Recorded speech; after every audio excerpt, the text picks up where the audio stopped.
best road record in MLS. So, Dave, from a tactical point of view, what can we expect from the Union? The Union tonight will start in a 4-2-3-1, and that means they'll look to be proactive on the wings with Brendan Aronson and Fafa Pico against Harvey and Beitashour. As for LAFC, they're putting together one of the most historic and successful individual seasons in MLS history, but 3 of their 4 losses have come on the road. Bob Bradley's team, Marissa, is so relentless on the counter press, but if the Union can be successful on the counterattacks tonight and play through the lines against a reputable midfield, they should come up with a sweep during this homestand. If the Union can get a win tonight, they will lock down home field advantage in the postseason. At Talent Energy Stadium for Clark's halftime show here with Dave Leno. I'm Marissa Pilla. The Union had a 1-goal lead for 40 minutes in that first half before conceding the tying goal to Carlos Vela.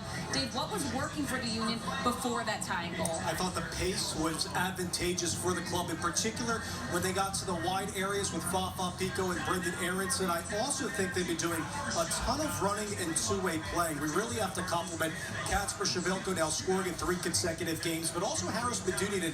He's all over the pitch. But I want to mention with LAFC that the Union have to be very cautious because it seems like their front four in particular, we know Vela, but Latif Blessing is putting a lot of pressure along with Diego Rossi. So the Union can ill afford to make a mistake in a dangerous area this one because what we talked about to open up the broadcast, the counter press, and quickly when they're dispossessed, how fast LAFC wins back the ball and they go right at the Union goal. I thought Andre Blake has made some sensational reads in half number 1. We've seen the Union. Dave Leno, Marissa Pilla here. Let's take a look at our first half highlights presented by Parks.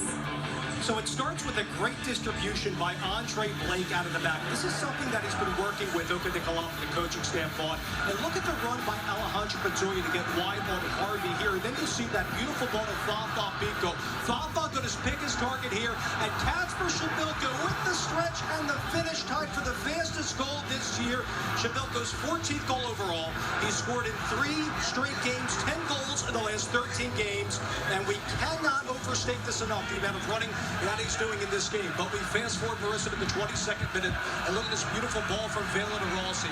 Andre Blake has had to make some sensational reads multiple times in this one, and Mackenzie and Elliott, half number 2, really got to stick to those players coming inside on those through balls. But then at the 35th minute, look at Atsuesta with a lot of time here at the top of the box, and Andre Blake gets just a piece of this. If he just derails Atsuesta there, what a nice stop by Andre Blake. And then LAFC just continue to dominate, Marissa, with bulk of possession after 20th minute here.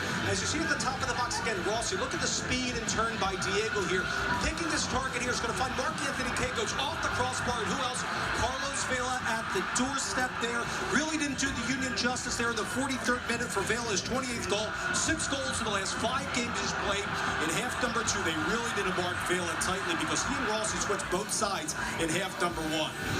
He doesn't have 28 goals. Back to Talent Energy Stadium, Dave Leno, Marissa Pilla. Next weekend, an exciting weekend for the Union. They'll be taking on rival New York Red Bull at Red Bull, and we will be there to bring you all of our live coverage pre, half, and post from Red Bull Arena. Excited to bring you that. And this is going to be an exciting matchup. They always are. These 2 teams met way back on June 8th, but Red Bull's not currently in playoff positioning, 6th right now, and they play tomorrow at Seattle. What should we expect next weekend? Well, Bradley Wright Phillips is back after injury, but also the play of Kaku, Royer, Shatkovsky, also Davis out of the midfield. Definitely a team in Chris Arvis's club that will continue to, I believe, Marissa, climb up the Eastern Conference standings. And we'll have a tough matchup against the Seattle Sounders. But I remember that June 8th game. That was the Elsinho game where he scored back-to-back goals coming off the bench. That was such an exciting matchup here in Chester. I expect some of the same in a rivalry matchup. And for the Union to start this 3-game road stretch, we saw there were a couple of moments where the Union would have won back the last time they won on the road. They did a great job defending their home fortress at Talent Energy Stadium. They have to accomplish that with the 3 on the road before they have the New York City FC finale on October 6th. They have to get it done and get those 3 points next week. It'll be a tough game. These games always are against the New York Red